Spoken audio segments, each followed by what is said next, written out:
Hi friends, welcome to TVC channel. మహా Avatar Narasimha 12 రోజుల్లో భారత్లో 106 కోట్ల నెట్ కలెక్షన్స్. హోంబలే ఫిలిమ్స్ 15 కోట్లతో తీసిన భారీ యానిమేషన్ అండ్ డివోషనల్ సినిమా మహా అవతార్ నరసింహ.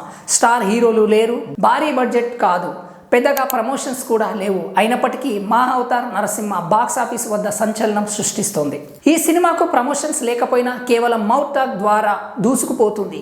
ఇదొక యానిమేటెడ్ సిరీస్ అయినప్పటికీ పెద్ద హీరోల సినిమాలను వెనక్కి నెట్టి భారీ కలెక్షన్స్ ను సాధిస్తుంది. పెద్దల నుంచి పిల్లల వరకు సినిమా చూసేందుకు థియేటర్లకు పరుగులు పెడుతున్నారు. శ్రీ మహావిష్ణువు నరసింహ అవతారంలో భక్త ప్రహ్లాదుని హిరణ్యకశిపుడి నుంచి కాపాడిన కథను ఈ మూవీలో చూపించారు.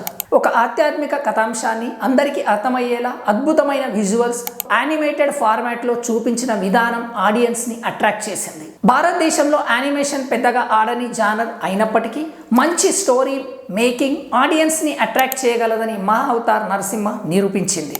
థియేటర్లో 12 రోజులకు మహా అవతార్ నరసింహ 106 కోట్ల నెట్ వసూళ్లు సాధించింది. ఇండియన్ బాక్స్ ఆఫీస్ వద్ద Harihara Veeramallu, Kingdom, son of Sardar 2, డడక్ వంటి భారీ బడ్జెట్ చిత్రాలను మించి కలెక్షన్ సాధిస్తుంది. విడుదలైన ఫస్ట్ సాటర్డే 4.6 crores వసూలు చేసిన ఈ సినిమా సెకండ్ సాటర్డే ఏకంగా 15 crores చేరుకుంది. ఇండియన్ యానిమేటెడ్ మూవీస్కి ఇది చాలా అరుదైన విజయం. ఒక సౌత్ ఇండియన్ యానిమేటెడ్ మూవీ ఈ రేంజ్లో వసూలు రాబట్టడం ఇదే ఫస్ట్ టైం. మహా అవతార్ నరసింహ సినిమాలో సగం కూడా రాబట్టలేకపోయింది. డడక్ 2 శనివారం 3 కోట్లు వసూలు చేసి బాక్సాఫీస్ వద్ద ఇంకా కష్టపడుతుంది. ఇక విజయ్ దేవరకొండ కింగ్డమ్ శనివారం 8 కోట్లు మాత్రమే వసూలు చేసింది. హోంబలే ఫిలిమ్స్ క్లీన్ ప్రొడక్షన్ ప్రతిష్టాత్మకంగా రూపొందిస్తున్న మహా అవతార్ సినిమాటిక్ యూనివర్స్ లో పార్ట్ 1 మహా అవతార్ నరసింహ.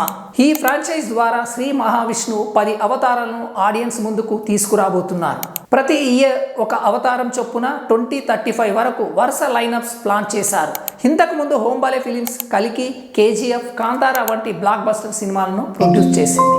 వీడియో పైన అభిప్రాయాన్ని కామెంట్ రూపంలో తెలియజేయండి. Thank you for watching video.